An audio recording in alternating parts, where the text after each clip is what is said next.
is this is the one nursing room where we have water access. You won't necessarily see it, but we have it on the other wall. The other ones we don't have any access.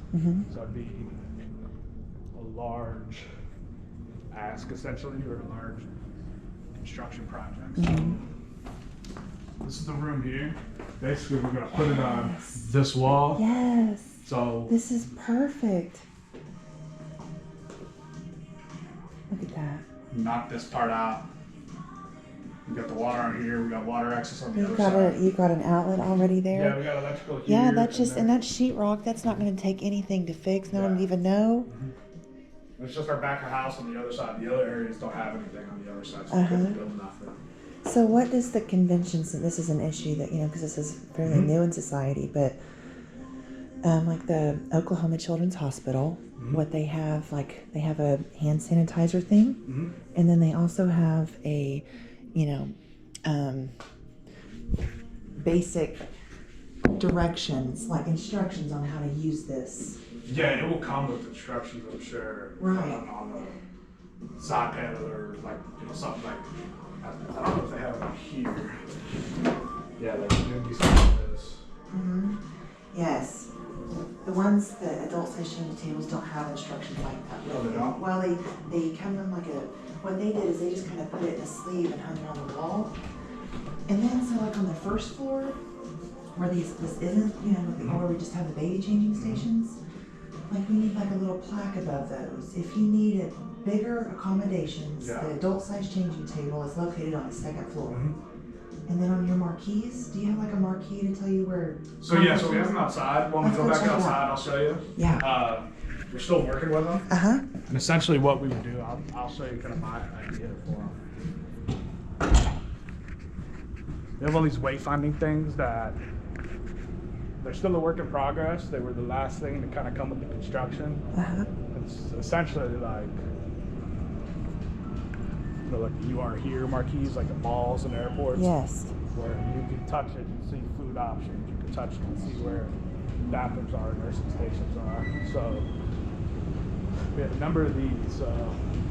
Like I said, we're still kind of a work in progress. So it's restarting. Yeah, but we're adding any accessibility issue that you have in this building, whether it's sensory kits. Yeah, that's what it's for. Yeah, the AEDs, we'll have a note about the hearing impaired. Yes. Stuff that we have for our meeting rooms. We have like microphones and audio visual. And then it's really important to update the website. I want to go up to the... We'll take that over. I like riding the escalator, you know it? It was one of my favorite things to do as a kid. Then we'll go back up. We'll go. But to also update the website, the accessibility page for the convention center, to put every extra help. See those marquees right there? Yes. That's what they're for. There's 3 on here and 3 on Mick Cornett Drive between us and the Omni. That will be fully operational. Mick Cornett serves on my kids' school board. Oh yeah? Yeah. He's at John Rex, right? Yes. So this is his little area, and he participates, with all of the community to be exposed to the Civic Center, the downtown library, Myriad Gardens. He needs restroom access to those places, doesn't he? Here, our fundraiser was here for the school. Yeah, I think they're doing it Fuel again. Up, yeah.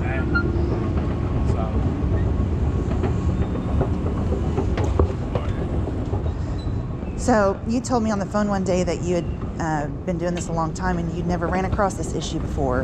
No one's ever brought it to your attention. And I was at an NFL stadium, one of the 10 largest convention centers in the country. We didn't have. You know why? It's called toilet taboo. Yeah. People don't want to talk about what we do in the restroom. It makes people uncomfortable.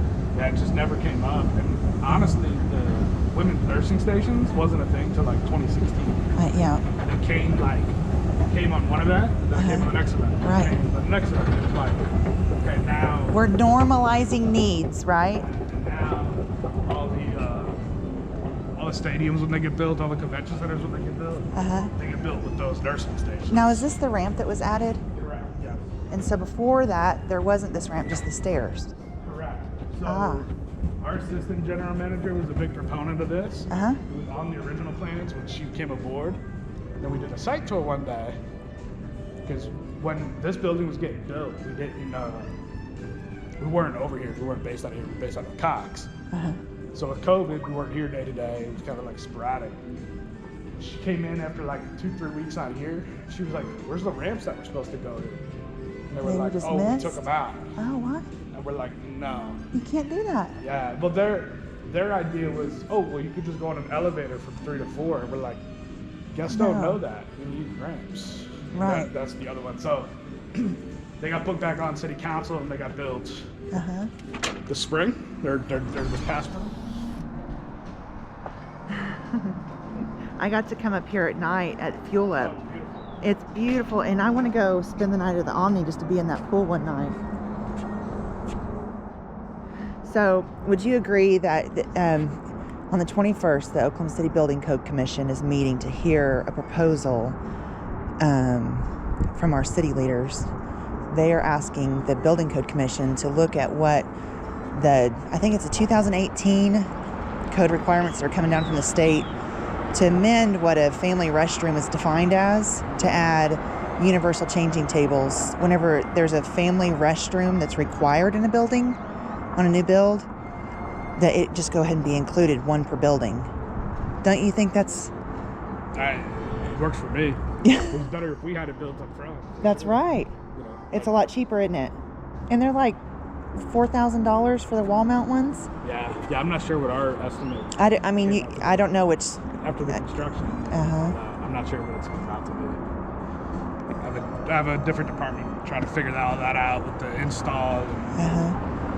Because unfortunately, there's no local vendors for us to just go. Right, we have to get them out of state. Yeah. So this Scissortail Park, see this little restroom pavilion right over here? I'm working with Maureen Heffernan at the Mary Gardens and Lance over there. Lance is over horticulture. But in that little pavilion, I'm looking for a cement bench similar to what we put in at Ruby Grant Park. And then right over here, if you cross the Sky Bridge, the athletic pavilion for Scissortail Park will be there. And that was the first time I ever saw one on Blueprint. Okay. So then over here, you got the PayCom Center, and then, kind of over there by, you've got the Civic Center putting one in. Good. Yeah. So this right here, this big shiny thing, that's one of the marquees with the wayfinders on both sides. So Yeah. we got 1, 2, 3, then 3 on the back side. That's awesome. Be good for our city. Oh, yeah. Think of all the people that would feel like they can get out and have access, right? It keeps a lot of people isolated at home. It's a great view. It is. Hey, thanks for showing me around.